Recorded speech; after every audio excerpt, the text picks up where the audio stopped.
समाचार र विश्रामपछि पुनः स्वागत छ तपाईलाई रेडियो शिक्षा कार्यक्रम हाम्रो स्कुलमा अबको पालो रहेको छ कक्षा 7 को विज्ञान विषय। यो रेडियो शिक्षा कार्यक्रम रोसी गाउँपालिका नवोद नगरपालिका save the children we world अनलस नाङसाल एसोसिएसन नेपाल र रेडियो रोसी 101.6 मेगाहर्ज को सहकार्यमा उत्पादन गरेको हो। कक्षा 7 को विज्ञान विषयको कक्षा लिएर आउँदै हुनुहुन्छ जनक माध्यमिक विद्यालय भकुण्डे बेसीका शिक्षक उत्तम सुन्दास। उत्तम सरको कक्षामा तपाईहरुलाई करिब 2:45 सम्म सहभागी हुन सक्नुहुनेछ।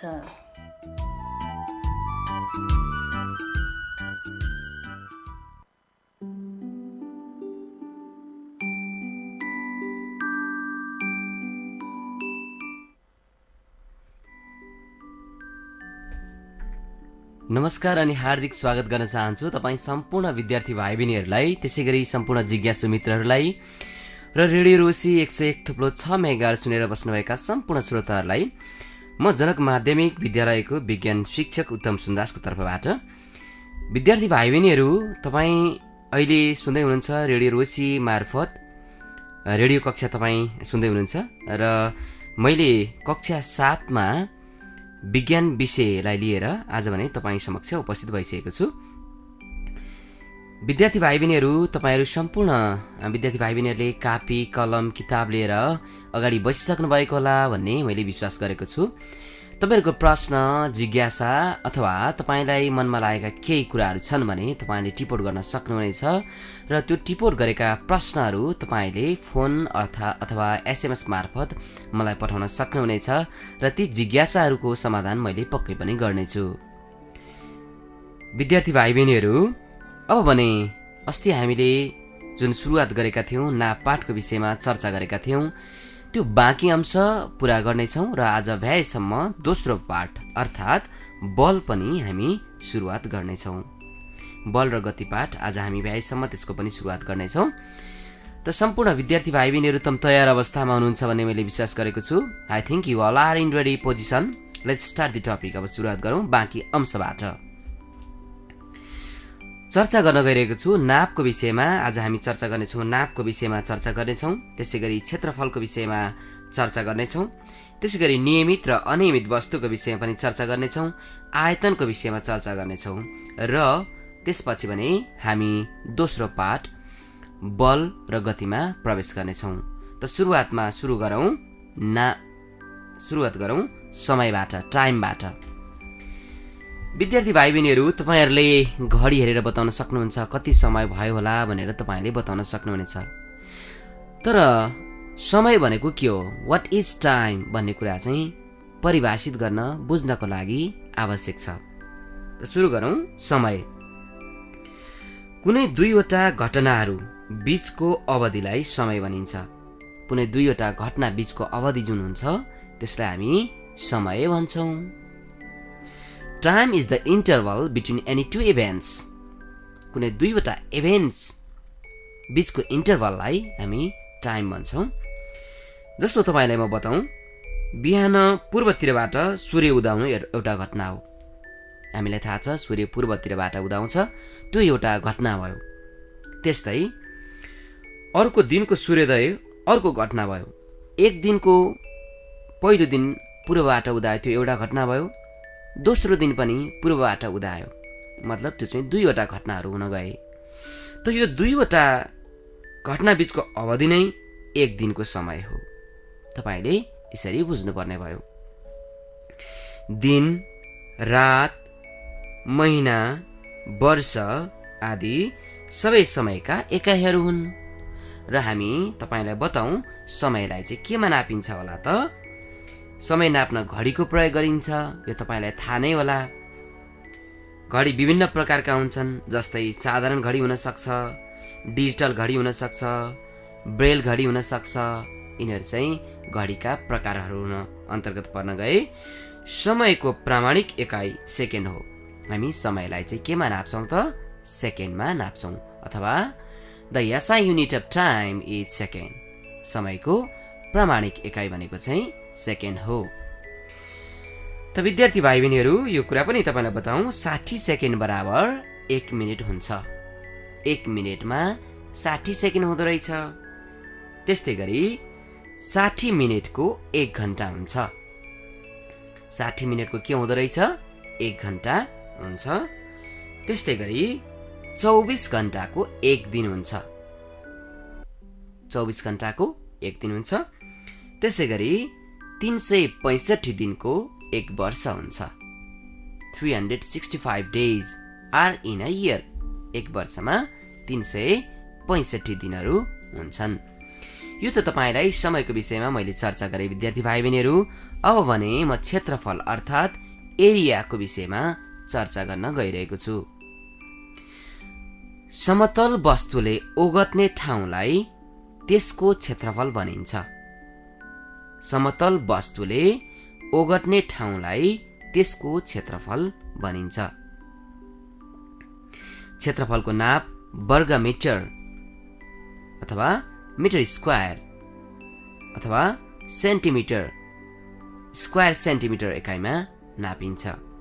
तपाईलाई मैले बताएँ कि यो चाहिँ क्षेत्रफल चाहिँ केमा नापिँदो रहेछ वर्ग मिटरमा नापिन्छ। सेन्टिमिटर वर्ग सेन्टिमिटर अथवा सेन्टिमिटर स्क्वायरमा नापिन्छ। यो त थियो तपाईलाई क्षेत्रफलको विषयमा मैले चर्चा गरेँ। विद्यार्थी भाइ बहिनीहरू अब हामी कुरा गरौँ नियमित र अनियमित वस्तु। यो परीक्षाको दृष्टिकोणले पनि महत्त्वपूर्ण छ। नियमित वस्तु भनेको कस्ता खाले वस्तुहरू होलान्, अनियमित वस्तु भनेका कस्ता खाले वस्तुहरू होलान्। रेगुलर एन्ड इरेगुलर अब्जेक्टको विषयमा हामी कुरा गर्न गइरहेका छौँ। जस्तो उदाहरण लिउँ, तपाईले एउटा ढुङ्गाको टुक्रा र एउटा इँटा वा किताब लिएर जाँच्नुहोस् त ढुङ्गाको टुक्राको आकार र इँटा अथवा किताबको आकार उस्तै हुन्छ त? पक्कै पनि हुँदैन होला। ढुङ्गाका टुक्राका सतहहरू नियमित आकारका छन् त? तुलना गरेर हेरौँ त ढुङ्गाको टुक्रा र इँटा अथवा किताब उस्तै छन् त? पक्कै पनि छैन होला। हाम्रो वरिपरि रहेका ज्यामितीय आकार भएका वस्तुलाई नियमित वस्तु भनिन्छ।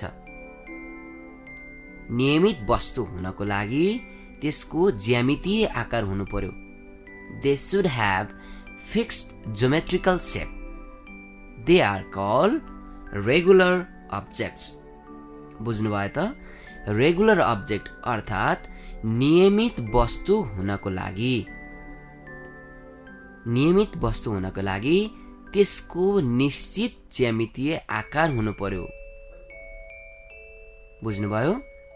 जस्तो ढुङ्गाको टुक्रालाई हेर्नुहोस् त काहीँ खुम्चिएको छ, काहीँ फुकेको छ, हैन? त्यसले गर्दाखेरि त्यसको निश्चित ज्यामितीय आकार आएको हुँदैन। तर किताबको पन्नालाई हेर्नुहोस् त, कपीको पन्नालाई हेर्नुहोस् त, त्यसको निश्चित ज्यामितीय आकार छ। हो, त्यस्तो निश्चित ज्यामितीय आकार भएका वस्तुहरू जस्तो इँटा, किताब, कापी, गुच्चा, भकुण्डो आदि चाहिँ नियमित वस्तुहरू हुन्। Because they have fixed geometrical shape. त्यसो हुनाले त्यसलाई नियमित वस्तुहरू भनिएको हो। अब जसको निश्चित ज्यामितीय आकार नभएका वस्तुहरूलाई अनियमित वस्तु भनिन्छ। बुझ्नुभयो? निश्चित ज्यामितीय आकार नभएका वस्तुहरूलाई चाहिँ के भनिदो रहेछ? अनियमित वस्तु, irregular object. Those objects which do not have fixed geometrical shape, they are called irregular objects. यो त तपाईले बुझ्नुभयो होला। जस्तै ढुङ्गाको टुक्रा, इँटाको टुक्रा, च्यातिएको कागज यिनीहरूको निश्चित ज्यामितीय आकार हुँदैन। त्यसैले गर्दा यस्ता खाले वस्तुहरूलाई अनियमित आकार भएका वस्तुहरू भनिन्छ। विद्यार्थी भाइ बहिनीहरू, तपाईहरू यहाँसम्म स्पष्ट हुनुभयो होला। अब कुरा गरौँ नियमित समतल सतहको क्षेत्रफल हामी कसरी निकाल्छौँ त? जसको नियमित आकारहरू छन् त्यस्ता खाले वस्तुहरूको क्षेत्रफल हामी कसरी पत्ता लगाउँछौँ त? हो, यसको म सठिक उत्तर दिन्छु। निश्चित ज्यामितीय आकार भएका अर्थात् नियमित वस्तुहरूका क्षेत्रफल चाहिँ हामी सूत्र प्रयोग गरेर पत्ता लगाउँछौं। We use formula to find the area of regular plane surface.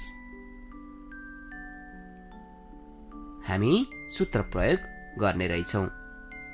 जस्तो कुरा गरौं आयतकार वस्तुको क्षेत्रफल, किताबको क्षेत्रफल निकाल्नु पर्यो। हामी कसरी निकाल्छौं होला त? हेर्नुस् त, किताब पनि आयतकार वस्तु हो। त्यसका दुईवटा अपोजिट साइड्सहरू के छन् त? बराबर छन्। सम्मुख भुजाहरू बराबर छन्।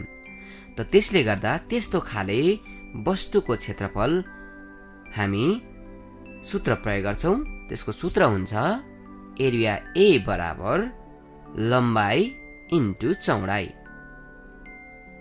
Area A equals to length in multiply breadth.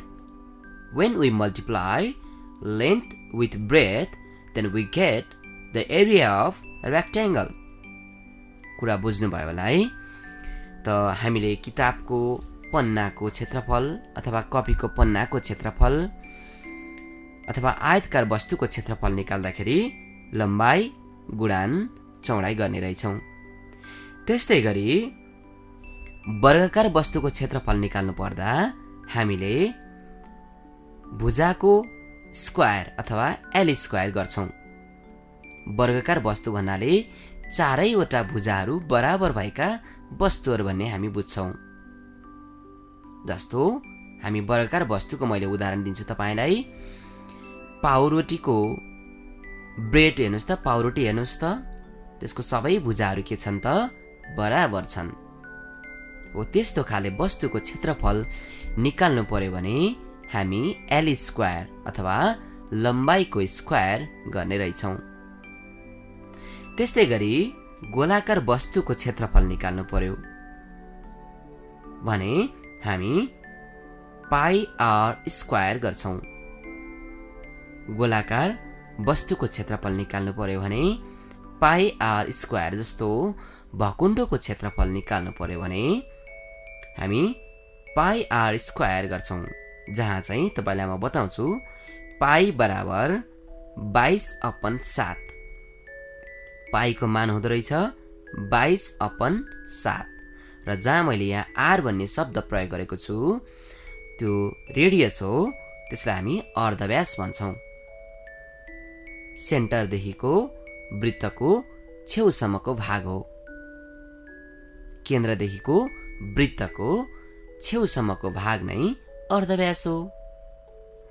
त विद्यार्थी भाइ बहिनीहरू, तपाई यहाँबाट स्पष्ट हुनुभयो होला कि हामी नियमित खाले वस्तुहरूको क्षेत्रफल निकाल्दाखेरि सूत्र प्रयोग गर्ने गर्दो रहेछौं।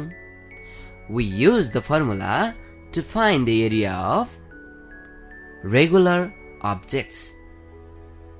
अब कुरा गरौं विद्यार्थी भाइ बहिनीहरू, अनियमित वस्तुको क्षेत्रफल चाहिँ कसरी निकाल्ने होला? एकैछिन विचार गरौं त। अब हामी कसरी निकाल्न सक्छौं होला त?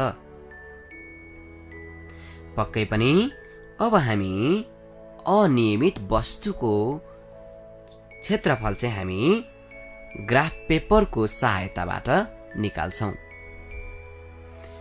हाम्रो वरिपरि रहेका धेरै वस्तुहरूको आकार नियमित हुँदैन। जस्तै कागजका टुक्रा, ढुङ्गाका टुक्रा, रुखका पात आदि यिनीहरू अनियमित वस्तुहरू हुन्। अब यिनीहरूको क्षेत्रफल चाहिँ अनियमित आकार भएका कारण हामी graph पेपरको सहायताबाट निकाल्छौं। We use the graph paper to find the area of irregular objects. कुरो बुझ्नुभयो त? अब प्रश्न आउँछ, अब ग्राफ पेपरको सहायताबाट हामी कसरी निकाल्न सक्छौं त क्षेत्रफल भन्ने कुरा आउन सक्छ।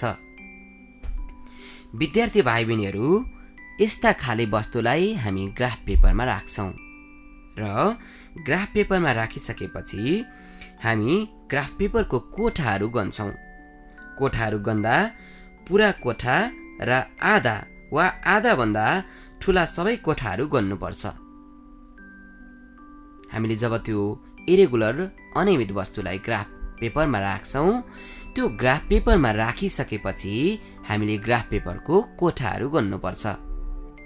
अनि ग्राफ पेपरको कोठा गन्दाखेरि कि हामीले पुरा कोठा गन्नुपर्छ कि आधा वा आधा भन्दा ठूला कोठाहरू मात्रै गन्नुपर्छ। While counting the number of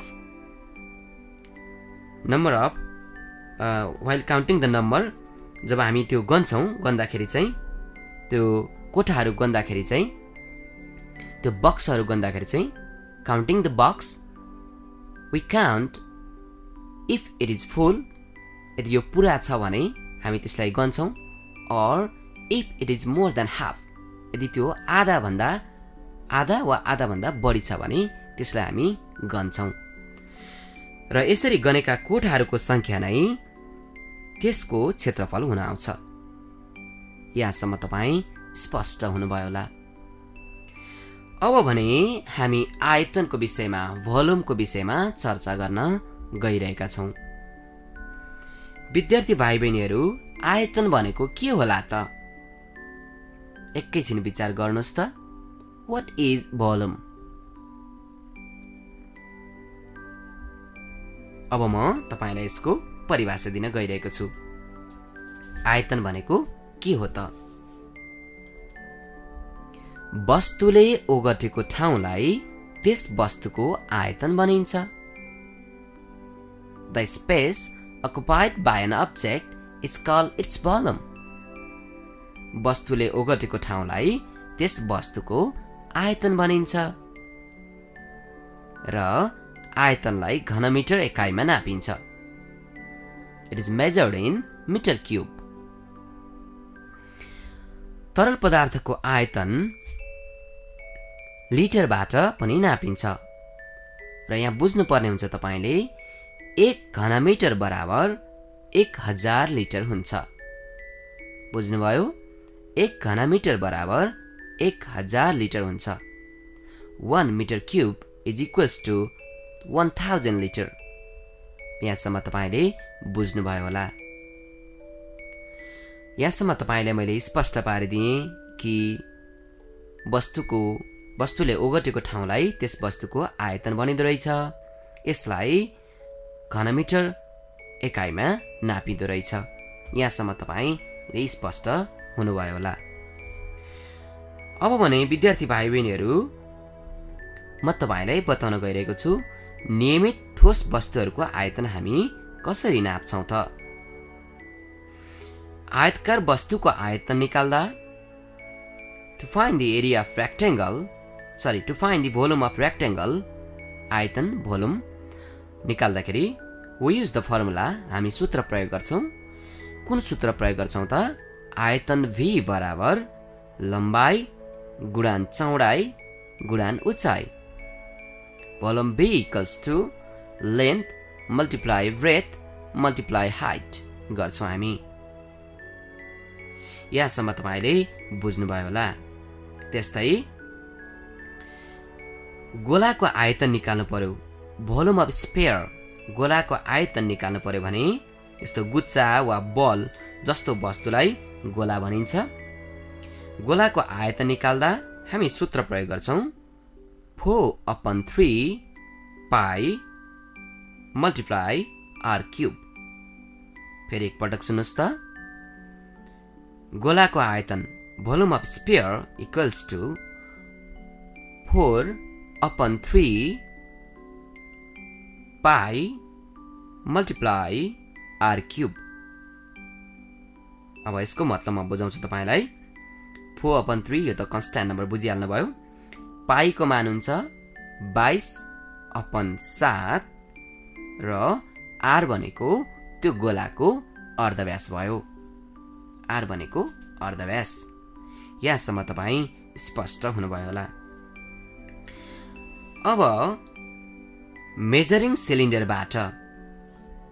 सिलिन्डरबाट चाहिँ हामी तरल पदार्थको आयतन पत्ता लगाउँछौं। यो कुरा पनि तपाईलाई मैले बताएँ। त विद्यार्थी भाइ बहिनीहरू, आज भने हामीले नापको विषयमा यहाँसम्म चर्चा गर्यौं। यहाँसम्म तपाईँलाई मैले बाँकी अंश नापको जुन बाँकी अंश थिए, बाँकी भागहरू थिए, यहाँसम्म तपाईँलाई स्पष्ट पारे।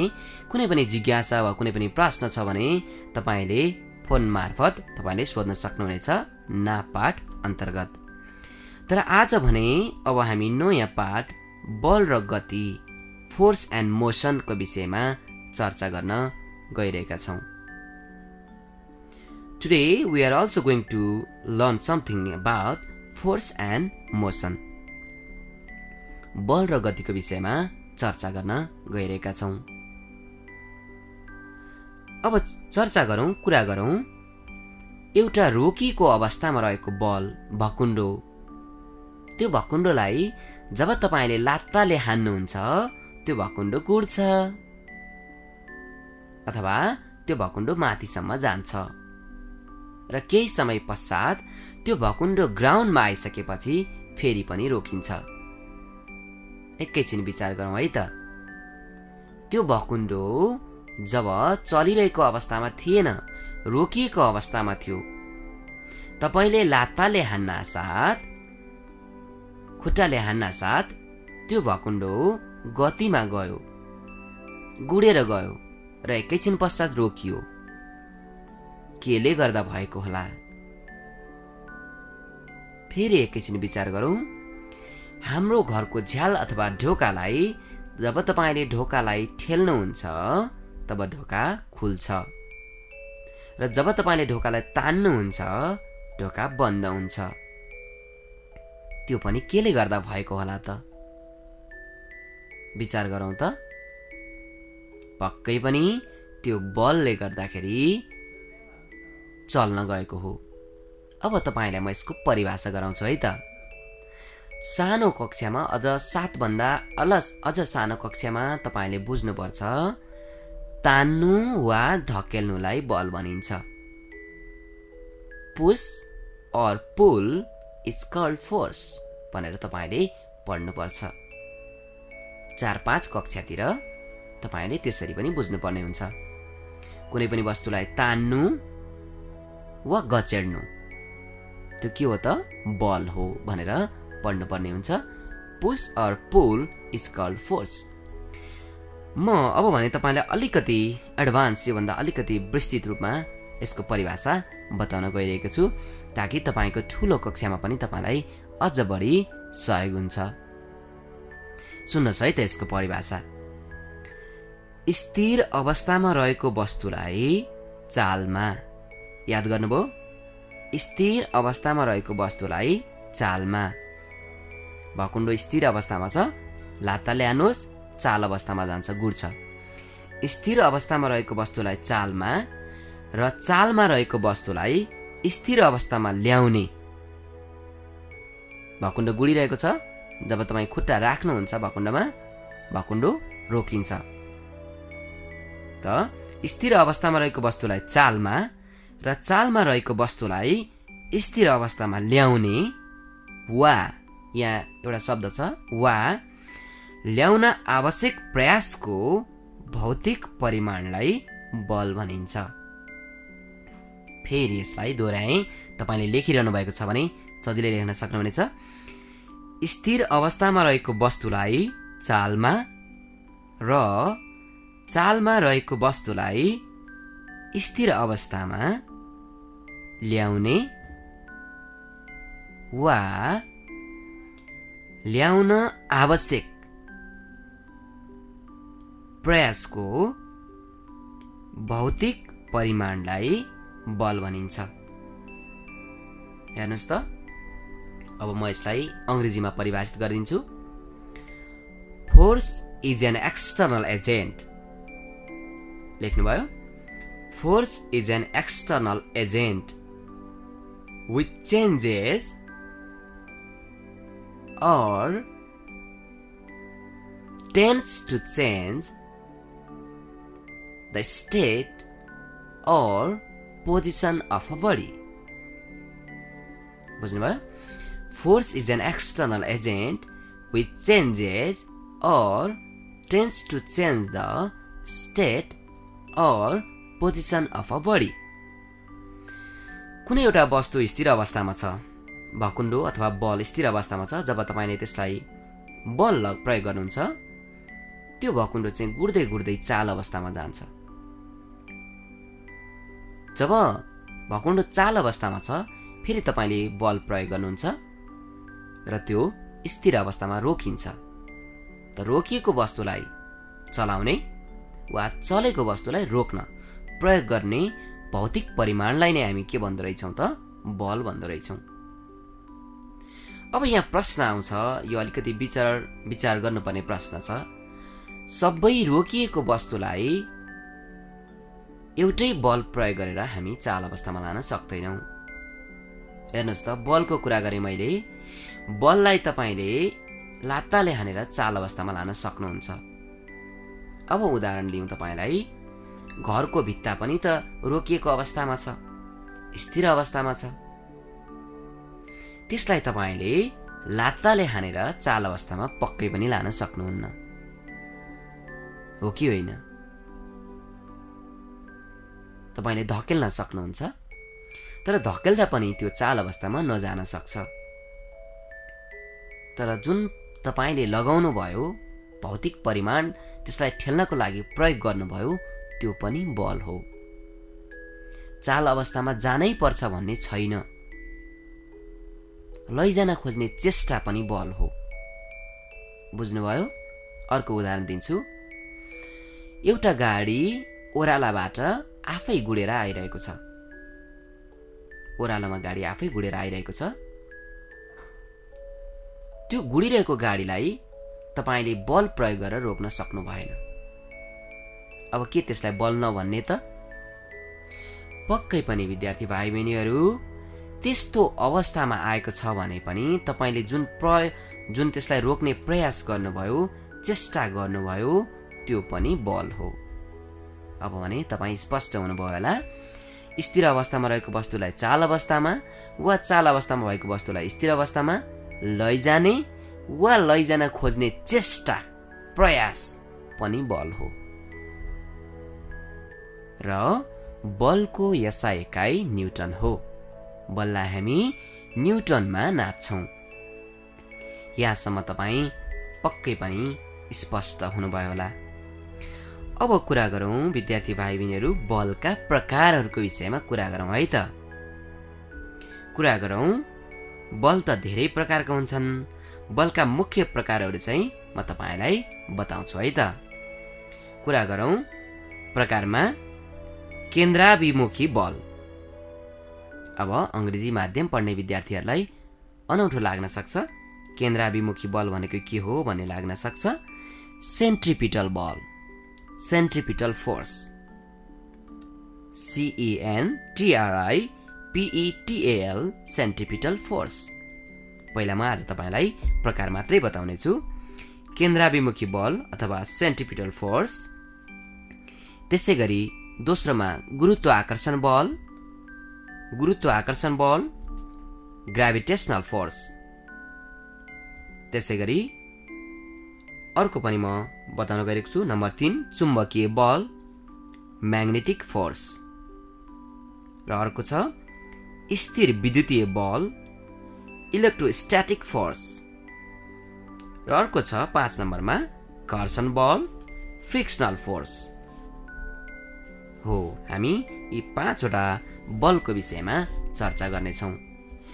विद्यार्थी भाइ बहिनीहरू, आजको समय भने यहाँ नै समाप्त भइसकेको कुरा तपाईँलाई जानकारी गर्न चाहन्छु। र बाँकी अंश, बाँकी भाग लिएर म चाँडै नै तपाईँहरू समक्ष उपस्थित हुने नै छु। मलाई जहाँसम्म लाग्छ शुक्रबार मेरो पालो परेको जस्तो मलाई लागेको छ। शुक्रबार तपाईँ समक्ष बल र गतिको बाँकी भाग लिएर उपस्थित हुने नै छु। यतिन्जेलसम्म साथ दिनुभएकोमा सम्पूर्ण विद्यार्थी भाइ बहिनीहरू, जिज्ञासु मित्रहरू, त्यसै गरी रेडियो रोसी 101.6 मेगाहर्ज सुनेर बस्नुभएका सम्पूर्ण श्रोताहरू र प्राविधिक रूपमा सहयोग गर्नुहुने शोभा मगाईलाई पनि धेरै धेरै धन्यवाद दिँदै आजको कार्यक्रमबाट बिदा लिन चाहन्छु। सुन्दै गर्नुहोला रेडियो रोसी 101.6 मेगाहर्ज। नमस्कार।